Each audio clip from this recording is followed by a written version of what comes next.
Olá, bom dia. O meu nome é Olívia. Eu sou doutoranda em História da Ciência pela USP. Eu sou graduada, né, bacharel e licenciatura em História pela UFRJ.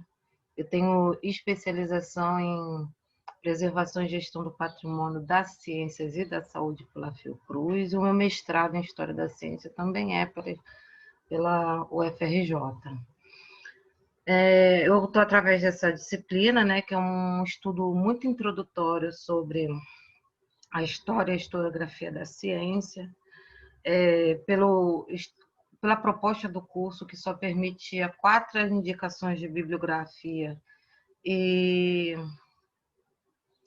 está limitado, o tempo está restrito a 4 horas no total do curso. Eu tive que fazer escolhas, né? A gente tem que fazer um recorte, e a minha opção foi para fazer a leitura de clássicos, né?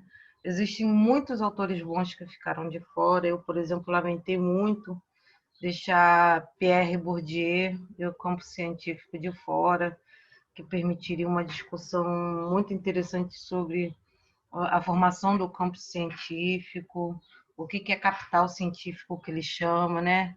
Então, ficou de fora. Infelizmente, eu posso falar passando na gravação do último vídeo, mas a princípio está de fora. Eu não sei como é que vai estar as coisas até o final das gravações, mas a princípio está de fora. Mas eu não vou deixar de mencionar uma ou outra bibliografia interessante que vocês poderiam estar acessando também. Eu já antecipo que eu tenho uma historiografia uma coleção de PDFs muito boa, que eu vou estar deixando um link compartilhável para vocês acessarem, que eu acho que vai ser útil na hora da confecção do trabalho. Tem alguns livros que não estão acessíveis na internet na sua totalidade, por exemplo, o Shaping só tem os primeiros capítulos, o Costas Gavroglou, eu não consegui o PDF dele, é muito difícil. Então, se tiver algum aluno que diz, pô, eu tenho um PDF de um livro tal, então eu conheço um livro que não está incluso, pode me mandar. Eu não tive. Porque a intenção é compartilhar com todos vocês e dar a vocês um acesso a um conteúdo muito bom, e que esse curso possa ter alguma serventia e aplicabilidade, seja para vocês avançarem nos estudos nessa área, seja para vocês complementarem o trabalho de vocês em sala de aula, entendeu? Eu acho muito interessante que vocês tenham acesso a todo esse material, que de alguma forma pode servir para as discussões em sala de aula. Eu também eu vou compartilhar esses slides que eu preparei para vocês. Então, se vocês acharem assim que algum erro, que tem uma citação melhor, né? Porque o que acontece? É a primeira vez que eu dou aula gravada, né? Até então eu só dei aula presencial e algumas aulas ao vivo, né? Então existe a troca de perguntas, bem ou mal você pode olhar na aula do aluno, o aluno pode te levantar questionamentos, interagir, dizer para a gente quais são os interesses dele. Então isso não está sendo possível na aula gravada, o que é muito difícil para mim. Eu gostaria que fosse diferente, mas não está sendo possível, né? Não está sendo possível. Mas eu vou me esforçar ao máximo para dando o meu e-mail para que vocês possam de alguma forma dizer, manifestar, seja alguma insatisfação ou alguma opinião a respeito do curso, para que nas próximas aulas que eu vá dar, eu já possa mais moldar o interesse do aluno, que eu não sei qual é o perfil, porque como o curso é aberto, pode ter aluno de medicina, pode ter alguém de história, como eu, pode ter alguém de física. É muito comum os alunos de física e de filosofia terem interação pela história da ciência, né? Então, como eu não sei o perfil da turma, eu vou dar eu não vou adentrar em questões factuais, até porque o tempo não permite.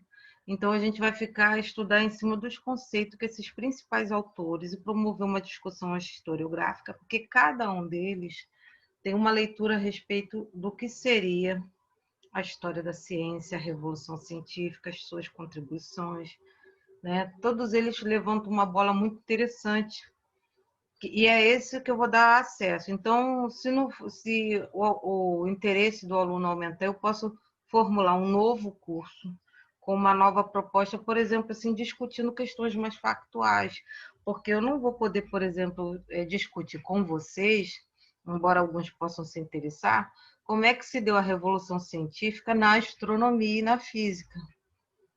Da mesma forma que eu não vou poder entrar em aspectos muito específicos da revolução bacteriológica, que talvez um aluno de biologia, de ciências biológicas, um professor estaria mais interessado, né? Infelizmente, a gente não consegue dar conta de tudo. Eu já antecipo a vocês que o tema é livre do meu trabalho, né? Então, se vocês quiserem trabalhar com análise de uma imagem, é possível. Se vocês quiserem fazer uma pequena análise de um pequeno fato histórico, é livre. Se vocês quiserem falar sobre a contribuição da história da ciência no seu campo de estudo, é possível. A aplicabilidade da história das ciências na sala de aula é possível dentro da limite de 35 laudas, e eu gostaria que vocês usassem pelo menos 2 bibliografias devidamente referenciadas. O título e a bibliografia não vai estar contando, né, nas linhas, né? Eu não vou descontar isso do limite de linhas, para que vocês possam me dar um retorno a respeito dessa aula, certo?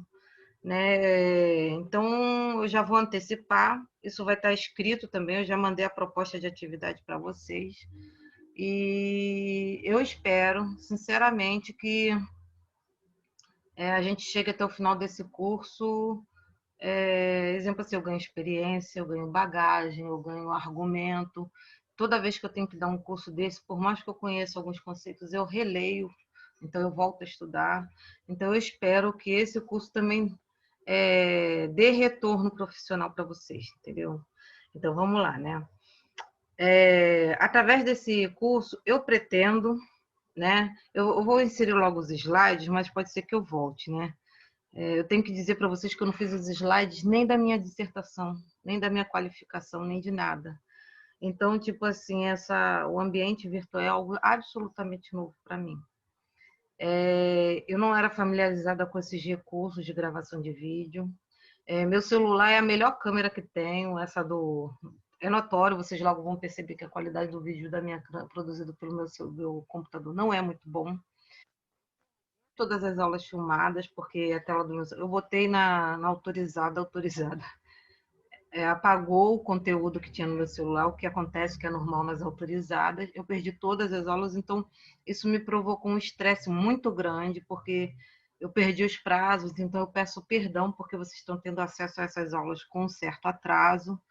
Então eu estou explicando a vocês que já é difícil dar aula online, porque eu estou aqui 4 horas, mas pelo menos uma semana de aula estudando o conteúdo, preparando o slide, disponibilizando o material para que vocês tenham acesso na internet. Então, isso me atrasou muito. Infelizmente, isso aconteceu e na medida em que eu perdi, eu tive que refilmar tudo, e não é fácil, porque eu tô com um filho de 3 anos em casa, então para o meu filho ficar com alguém é toda uma logística, porque minha mãe voltou a trabalhar, ela não está em casa todos os dias. Uma criança pequena, ela não entende por que você não pode dar atenção a ela nesse momento. Então, cara, foi um estresse muito grande. Se eu, que eu estou dando um curso de 4 horas, estou me estressando, eu imagino o professor que está todo dia diante da tela, preparando conteúdo, com compromisso obrigatório todos os dias. Eu não quero estar na pele dos professores que estão passando por isso, sabe? O ideal é que o semestre fosse encerrado e qualquer atividade que a pessoa tivesse que dar, como eu estou dando agora, fosse não com conteúdo obrigatório, né? Mas enriquecedor para complementar as pessoas com atividades nesse momento que elas estão na sua casa se cuidando. Porque a quarentena não é ficar não fazendo nada, mentalmente, emocionalmente, é exaustivo. E vamos lá, se eu que passei por isso, sabe, eu fiquei até com dor na coluna de tensão na frente, porque eu não sabia usar os recursos do Zoom, eu mal sabia fazer slides e tive que aprender assim. E agora está melhor do que antes, porque as aulas que apagaram não tinham slide. Então, já que eu vou fazer uma segunda vez, vou fazer bem feito. e vamos ver se vai dar certo, né? Se vai ficar filmado aqui direitinho, né? Vamos ver, porque eu estou sozinha, não tem ninguém me ajudando. Vamos chamar os slides aqui, slide, introdução à história da ciência. Vamos lá, vamos compartilhar com vocês, né? Então, introdução à história e historiografia da ciência, professora mestre, eu sou doutoranda, ainda não defendi, estou no final, eu espero que antes de 2021 eu me torne doutora de fato, mas ainda não sou. Né? Então, a princípio, eu quero dizer qual é a proposta do curso, né? Eu quero discutir com vocês autores considerados clássicos deste campo historiográfico, né? Que são de leitura obrigatória e de grande importância para a formação de professores e aqueles que discutem temas como o campo historiográfico da história das ciências, a revolução científica, as origens da ciência, né? Dos conhecimentos específicos de cada campo, né? As origens da ciência moderna, a construção social de fatos científicos, o processo de institucionalização das ciências de cada campo do saber, a profissionalização da ciência ao longo do tempo e como ela se tornou objeto da história, né? E a circulação de saberes, né? Enfim, a história da ciência ela é muito grande. Aqui a gente está falando só de história e historiografia, eu não estou falando de história da física, nem história da astronomia, história da saúde, história da doença. Então, o negócio é muito grande, né? Existem várias possibilidades. Eu sou uma pessoa que amo o que eu faço. Talvez eu não seja a pessoa assim, mas e aí, vamos lá para mais uma aula? Eu não sou a pessoa talvez eu mude isso com o tempo, mas aqui, diante de vocês, eu quero disponibilizar todos os recursos possíveis para fornecer a vocês um bom conteúdo e uma boa aula. Né? Então, qual é a importância da história da ciência? Né? O que a gente vai aprender ao longo desse curso? Né? É compreender que o conhecimento científico ele é dinâmico, historicamente construído, né? Porque quando você fala assim, fulano descobriu, né, descobriu algo que estava coberto e foi descoberto. Fulano, né, a gente já problematiza a palavra descobrir. Por exemplo, assim, Cristóvão Colombo descobriu a América, né? Já existem, né, autores que usam a palavra conquista. Como é que ele pode descobrir um continente que já estava totalmente ocupado? Ele não descobriu, ele conquistou. Né? Então, autores como Todorov, ele já fala, tem um clássico que fala a conquista a mesma coisa, é um conhecimento científico. Eu já vi uma discussão de dois astrônomos que discutiam se Newton ele descobriu a gravidade ou se ele formulou a teoria da gravidade, que é bem, né? Será que foi ele que descobriu o fenômeno a explicação foi ele que descobriu o fenômeno dos corpos que caem no chão? Peraí, ele não descobriu isso e já haviam autores anteriores, como por exemplo Aristóteles, que já tinham uma resposta formulada para explicar isso. Só que com o tempo elas não deram contas das indagações e dos problemas surgidos decorrentes disso, né? Então, o conhecimento ele é historicamente construído, isso vai ser falado. E é por isso também, eu não conheço a frase por completo, muitos de vocês já devem saber melhor que eu, quando Newton fala, né, que sobre o ombro deles haviam gigantes, ele está falando o quê? Que por trás de todo aquele conhecimento do que ele produziu, das contribuições dele para a área da matemática, da astronomia, da física, né, do cálculo integral e diferencial, o que acontece? Já tinha sido acumulado ao longo de tempo uma série de conhecimentos e descobertas que permitiram a ele chegar onde ele chegou. Entendeu? Então, eu até pensei em botar uma imagem fazendo piada de tipo Newton debaixo da, da, da, já falamos goiabeira, de Newton debaixo da macieira, a maçã cai. Ou será que naquele momento ele teve um insight, sabe? Isso é uma imagem muito fantasiosa do cientista, né? Porque o cientista, para ele formular uma tese, uma teoria, fazer uma descoberta, ele dedica anos de estudo. A maioria deles é uma vida inteira de estudo, de dedicação, para poder chegar onde ele chegou, né? Então a ideia assim que muitas vezes é passada no cinema de que o cientista, de que a genialidade é algo que é inato, que nasce assim com a pessoa, que a pessoa é um excêntrico maluco que de repente, sabe? Isso não existe. Isso é uma construção de uma imagem do cientista que não é verdadeira. A pessoa de ciências é uma pessoa que estuda muito, tá? E esse conhecimento, ele é historicamente construído. Ele é fruto daquele momento histórico que a pessoa está vivendo, entendeu? E pode ser que no futuro ele não dê conta das indagações e haja necessidade, como a gente vai falar mais tarde, de se complementar a teoria, ou ela vai cair por terra para que surjam novas teorias que deem conta das nossas necessidades, né? O conhecimento é falível e limitado, ou seja, ele é limitado pelas circunstâncias, às vezes, materiais, que são que investimento, material, laboratório, ter acesso a uma série de conhecimentos. Todo começo do ano tem um meme que circula que diz assim, os planos que eu fiz, né? Aí tu vê aquela linha ascendente assim até o final do ano. E o ano como realmente aconteceu. Aí aquela linha maluca indo. A ciência também é assim, sabe? A ideia de progresso na ciência como uma linha ascendente, ela é muito enganosa, porque muitas vezes você falha, você erra, você volta atrás, você tem que refazer, você tem que abandonar aquela ideia. Ela é muito complexa. E as pessoas falham. O melhor exemplo para ilustrar isso é o 14 bis. Quantas vezes foi necessário que se falhasse para que aquele aviãozinho subisse, né? Então, o processo de construção do conhecimento ele é falível, né? Então, aprender que as teorias, técnicas, hipóteses, instrumentos e tecnologias são fugazes. Eu botei essa palavra aqui, mas o que acontece? Ele não é perene, né? Na medida em que ele é fruto do seu tempo, as teorias, as a técnica, a hipótese, até tecnologia, elas vão ser substituídas por outras que possam dar conta das novas necessidades que vão surgir. Então, vocês vão poder saber como foi o processo de construção das disciplinas científicas, né? Um professor de química, por exemplo, pode usar o conhecimento de história da ciência para ensinar os alunos como é que a teoria atômica foi formulada, né? Como é que é desde aquela teoria do átomo indivisível, né? Até, né,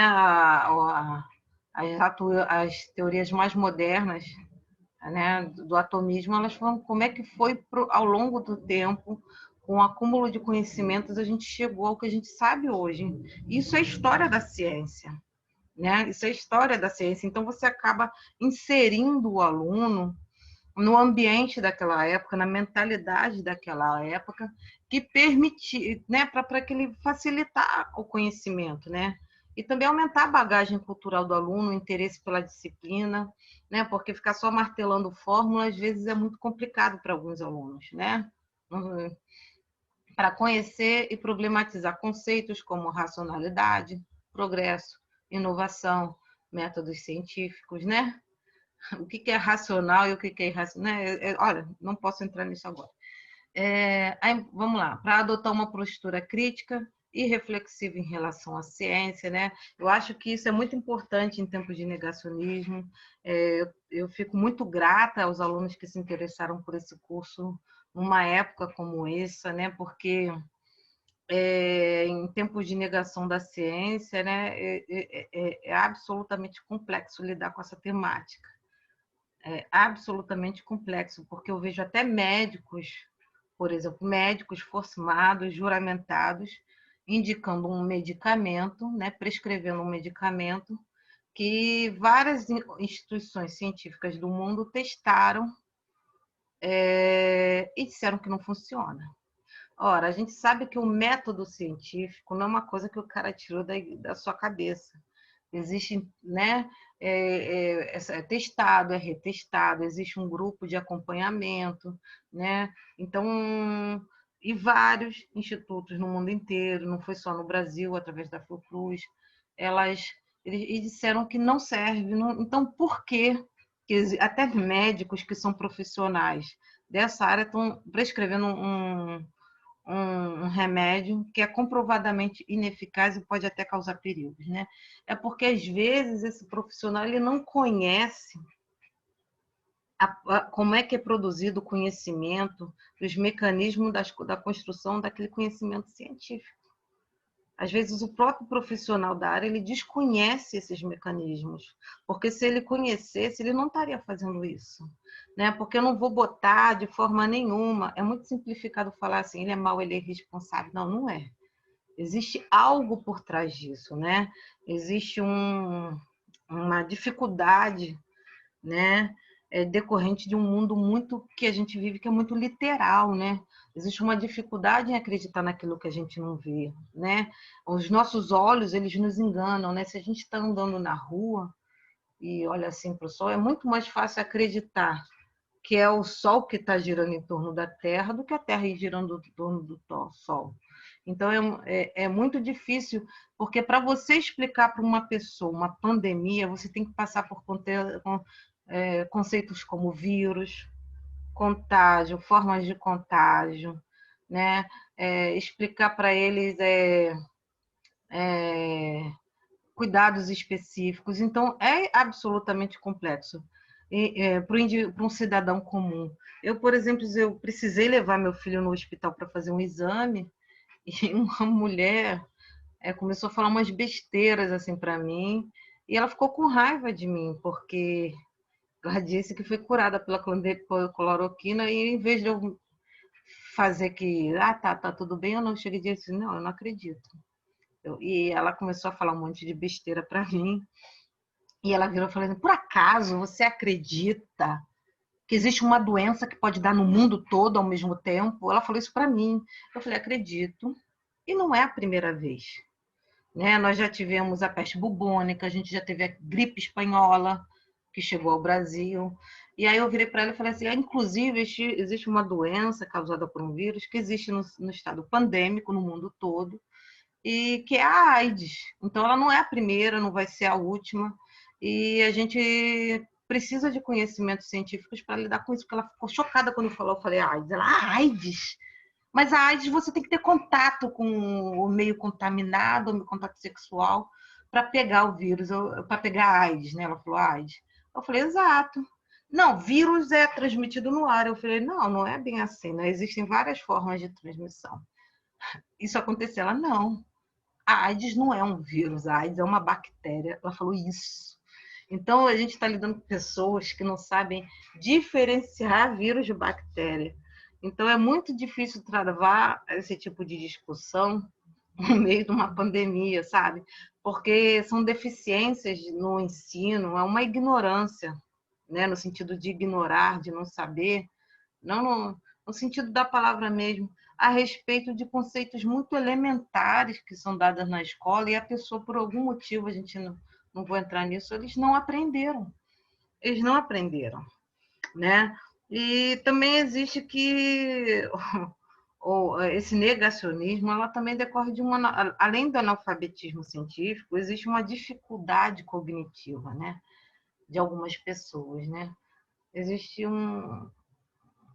enfim, né? E aí mais tarde a gente pode até falar sobre como isso é usado politicamente, porque o curso vai permitir, né? Se eu tivesse vocês aqui para fazer umas trocas comigo, seria mais dinâmico, né? Compreender que e aceitar que não existe ciência neutra, né? Você ao longo do processo você tem que fazer escolhas, né?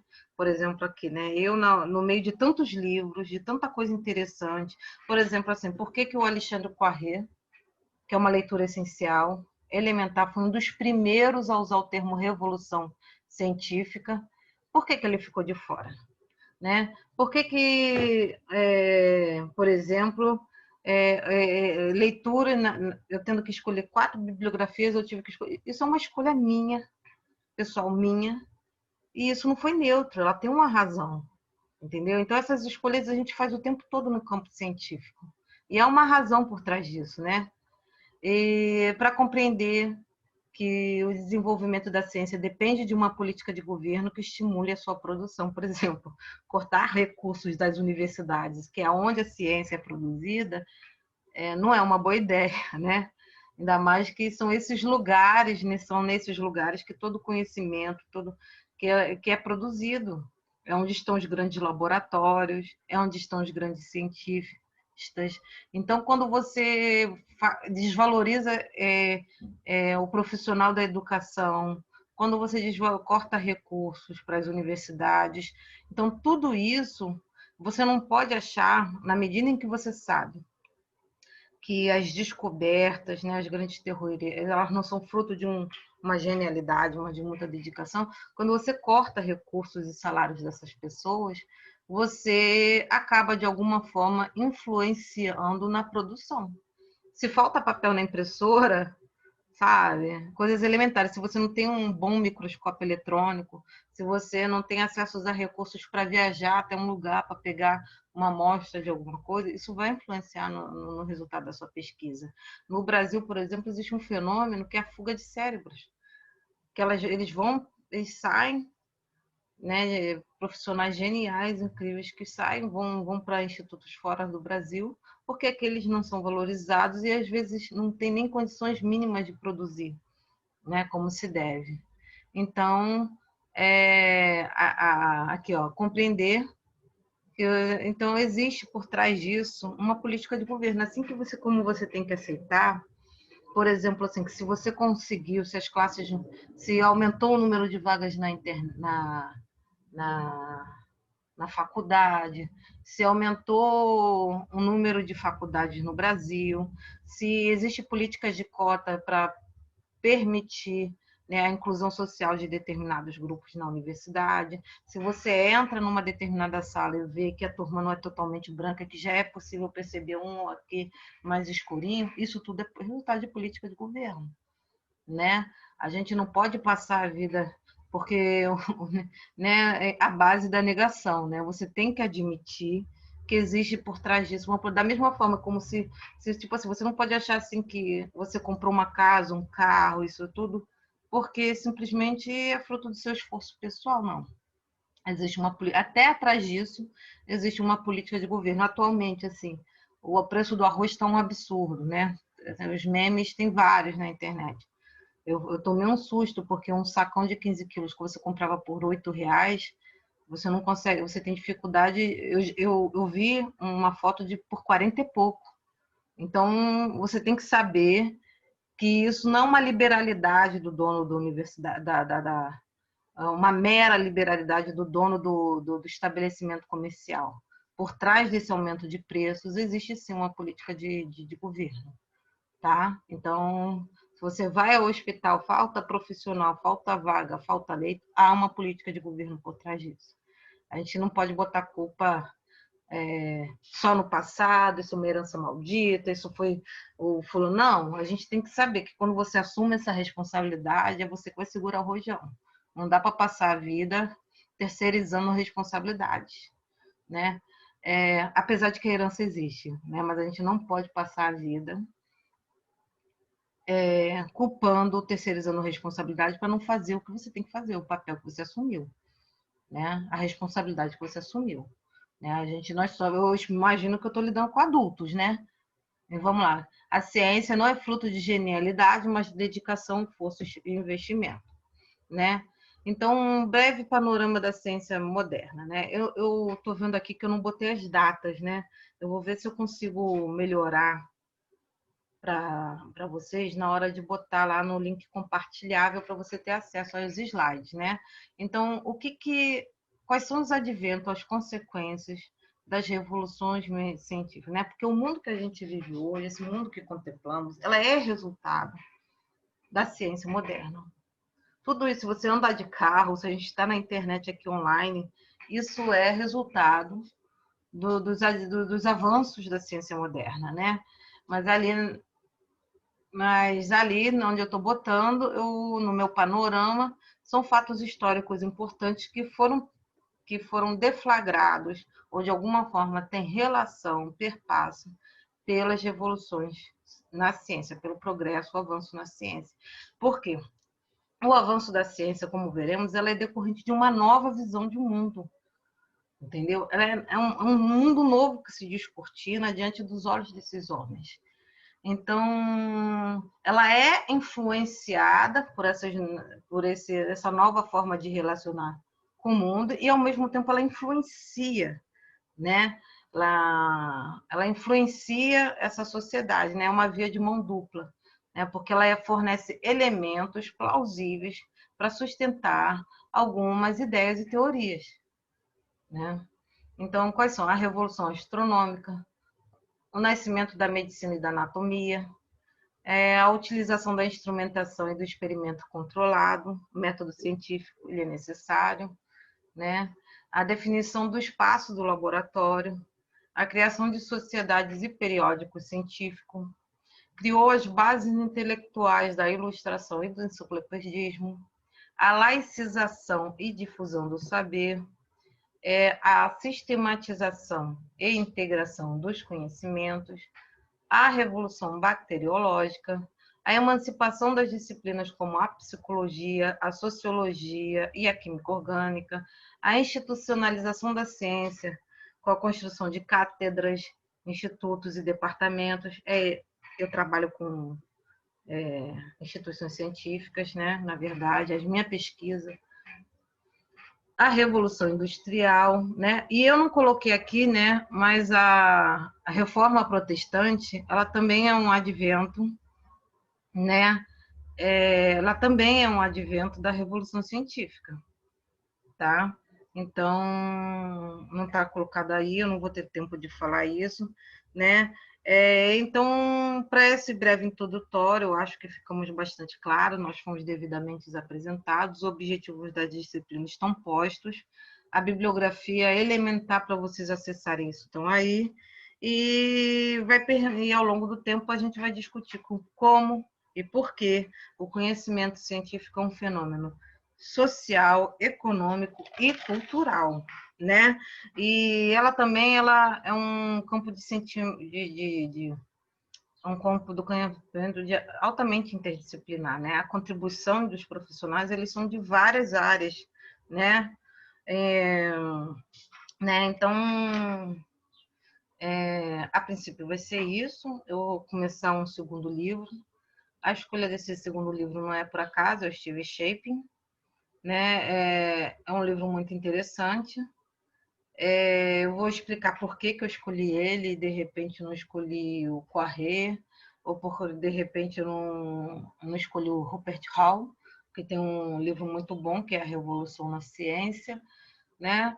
Por quê? Né? E fazer uma discussão historiográfica a respeito do que foi a Revolução Científica para esses autores, certo? Então, ó, beijinhos e até o próximo vídeo, tá? Vamos aqui parar, vamos lá.